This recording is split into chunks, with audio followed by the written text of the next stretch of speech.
Yeah. All right.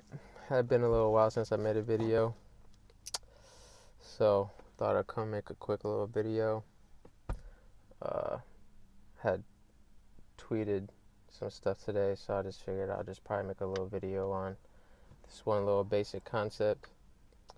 And basically, because I always like to try to keep things as simple as possible, like the most pure principle possible, like something that's very simple and easy to easy to grasp, but there's a lot that can be mastered from it. Like chess. Like you can learn the moves, but it takes a long time to kind of extract, all the potential from it. So, uh, like that's why I mean, that's why you call it pure principle because it's pure. So you can, break it down a lot, has a lot of value.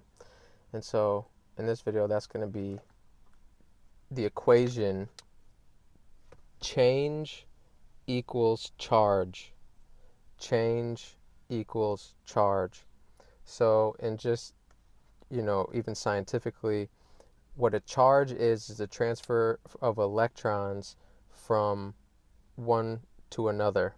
So, if you expand that a little bit and recognize that electrons um, can be anything, like ideas, like if you, um, for example, if you're, you know, having a great day and then you come across somebody who's not having a great day and you just give them a smile or you just say, oh, like, oh, I've been there, it's going to be good, or you even provide them a solution to whatever it is that they're, going through, whatever, and then they feel better after the interaction. What actually happened is that there was an energetic transference of your electrons to theirs.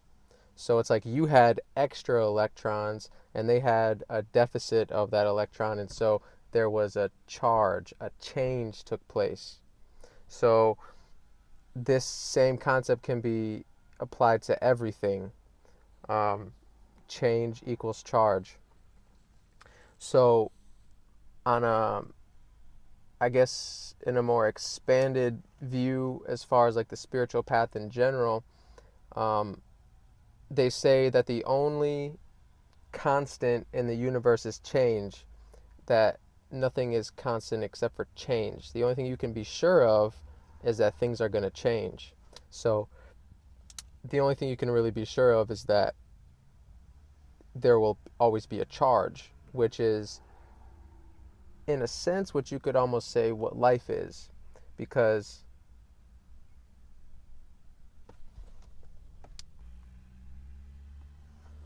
I'm not really sure what happened. Hopefully, I'll be able to put these clips together. I don't know. Oh, all right. Hopefully, this will just work. Um, okay, so what was I saying? The only constant is change, so the only constant is charge. Another um, way to define charge is movement. So change is movement.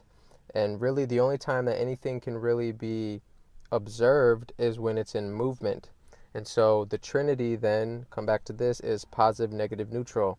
So the charge takes place in the positive and the negative, from the transfer from the positive to the negative. That's how you create a charge. That's a generator. But then there is the one that is conducting that, or managing that, you could say, even in a sense. I don't necessarily that's the right word, but definitely observing that. And that's the neutral space.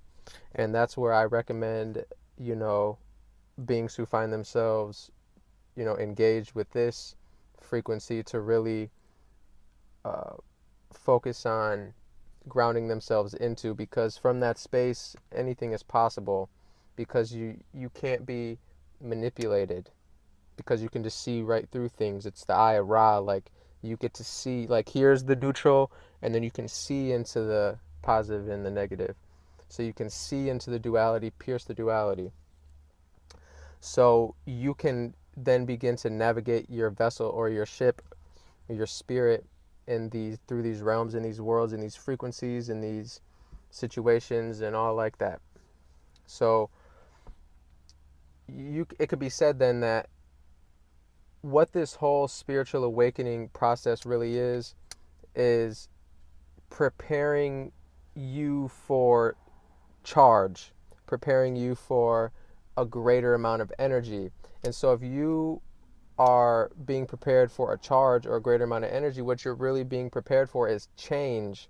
So if you're not changing, if you're not doing things to uh, become sharper, I suppose, or becoming more expanded, becoming more wise, more having more knowledge, having more ability, um, then you're not being prepared for the charge. So they are literally the same thing. Um,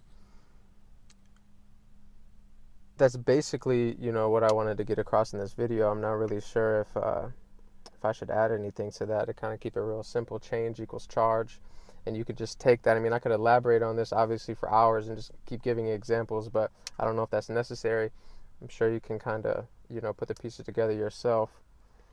Um, again, I do appreciate, the emails and the different things, that come across.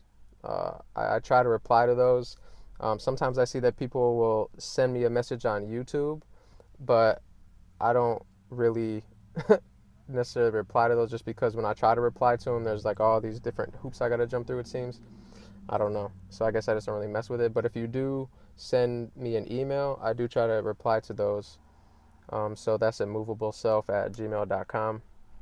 Um, as I said in I think one of my other videos, I'm open to, ideas or because really when I come in here, like I'm very neutral about things. So for me to even come make a video, I'm actually, creating a change or creating a charge. So I actually have to come and actually take a position or a stance in a sense even to make the video.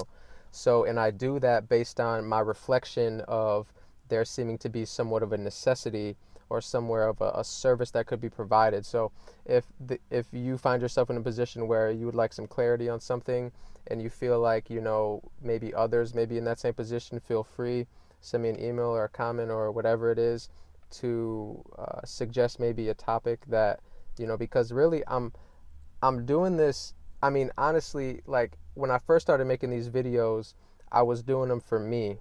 And I feel like I still am doing that because all is self. But at the same time, some of my motivation to make these videos now, I don't necessarily feel as motivated to make these videos for me so much anymore as for those who, find benefit in them because I'm just at a stage now where I just feel, somewhat complete in myself.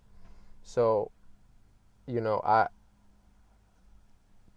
at the same time, I don't like to, you know, close myself off to the world and become isolated like a hermit or anything like that, even though that can be very tempting at times given all the insanity that seems to kind of take place out here. But I know that I myself was, within the insanity. And, this is a whole nother thing. I literally just had a hurricane come right through where I was, like Hurricane Matthew. I'm over here on one of those barrier islands on the east coast of Florida. So I just went right through that. And, it brings a lot of lessons with it, because I actually had stayed right where they had all the evacuations. Like I was there and I just as this to kind of these are experiences that can really help to forge you into who you are. I'm not suggesting that you do that. I'm just saying that if you can kind of see what these really are from a spiritual point of view, really that eye of the storm, like if you can just as kind of a last thing and then I'll go, and then if anybody wants, has an idea for a video, let me know and maybe I'll come back soon and make another one because this is going to be like a little quick thing just to kind of, you know, I guess keep the ball rolling in a sense. Um, Recognize the world is the hurricane. Everything that you see in the world, that's the hurricane. Who you are should be right here. This is where you should live. You should be here. That's who you are. It's the same thing if you look at the galaxy. That's a body. That's a being. That's you. Way in the future, you could say, or way in the past, however you want to look at it. But that's you united with yourself. So when you're off in one little star, one little planet, one little human in one little country, you think you're so small and all like this, but that's because you're in the chaos, you're in the insanity, you're in the hurricane. Come back to your true place in the center and be that eye. That's the eye of the storm, right? Where you can see both sides. You can see the storm over here and the storm over here, and you can see how you can take this side over here and this side over here, but you give it enough time, they're going to reverse. They're going to reverse position. So judging them just makes no sense when you become timeless. And that's what allows you to remain in that still place. And that's the place where you can move all things and not be moved yourself. Hence, the immovable self and all like that. So I hope that was some assistance to somebody. And yeah, I'll try to put my email in the description. But if I, for whatever reason, don't, it's immovableself@gmail.com. So everybody have a great day.